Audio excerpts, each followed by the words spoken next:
যা হোক, রুমে এসে অফিসের কিছু কাজ নিয়ে বসে পড়ি।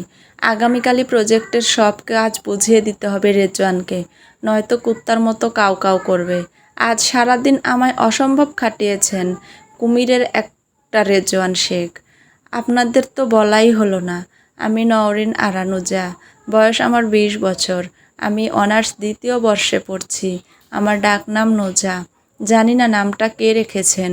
ছোটবেলায় এতিমখানায় বড় হয়েছি তো, 12 বছর বয়সে অন্য এতিমখানায় অর্থাৎ মহিলা মাদ্রাসায় শিফট হয়েছি। অবশ্য সেটা আগের এতিমখানার হেড ম্যাডামই করে দিয়েছিলেন। 14 বছর বয়সেই যে এতিমখানায় থাকতাম, সেই এতিমখানার হেড ম্যাডাম আমাকে নিজের বাড়িতে নিয়ে যান। ওনার স্বামী মারা গিয়েছিলেন। ওনার সন্তান সন্ততি নেই। লাভ ম্যারেজ করেছিলেন বলে পরিবার থেকেও বিচ্ছিন্ন ছিলেন।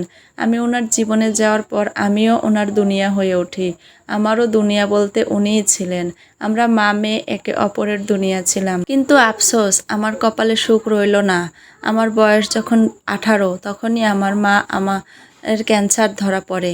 কিন্তু আমি জানতাম না, আমার মা আমায় সুন্দর একটা লাইফ দেওয়ার জন্য ওনার বান্ধবী রাজিয়া অর্থাৎ আম্মুর সাথে কথা বলে সপ্তাহের ভেতরই আমার আর রেজওয়ানের বিয়েটা দিয়ে দেন।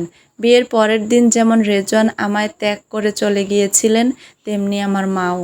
আমার মা দুনিয়া ছেড়ে চলে গিয়েছিলেন। আমার একমাত্র আশ্রয় ছিলেন আমার মা। আমায় ছেড়ে চলে গিয়েছিলেন। তবে তিনি জেনে গেছেন যে আমি সুখে আছি। সে থেকে আমার পড়াশোনার সব কিছু দায়িত্ব রেজওয়ানের মা নেন। তিনি তা পালনও করেছেন। মেয়ের মতো আগলে রেখেছেন আমায়। আমি নিজে কিছু করতে চেয়েছিলাম বলে উনি আমায় অফিসে জব দিয়েছিলেন। আমি এই জব করে অল্প অল্প টাকা জমাচ্ছি নিজের মতো বাঁচার জন্য। কারণ আমি জানি রেজওয়ান আজ নয় কাল আমায় ডিভোর্স দিয়ে দেবে। তখন আমি কি পরিচয় এই বাড়িতে থাকব? আর ওনারাই বা কোন মুখে আমাকে রাখবেন? জানেন, এই দুনিয়াটা বড় কঠিন, তাই নিজের পথ নিজেই খুঁজে নিচ্ছি। রেজওয়ান শেখ, বয়স তার 28। জানি না কি কাজ করেন, তবে এখন থেকে তো সিইও শেখ সিস্টেমসের। মা রাজিয়া শেখ, ওনার বাবা ইমরান শেখ, ছোট বোন রোজা শেখ যে আমারই বান্ধবী, আমার বয়সী। ওনার নানা বাড়িও শেখ বংশ, ওনার দাদা বাড়িও শেখ বংশ।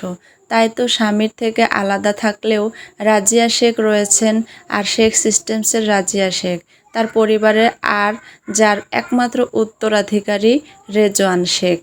ওনার বাবা মায়ের আলাদা থাকার কারণ আমার জানা নেই, শুধু জানি আলাদা থাকেন। আমেরিকায় নাকি ইমরান শেখের বড় একটা বিজনেস আছে।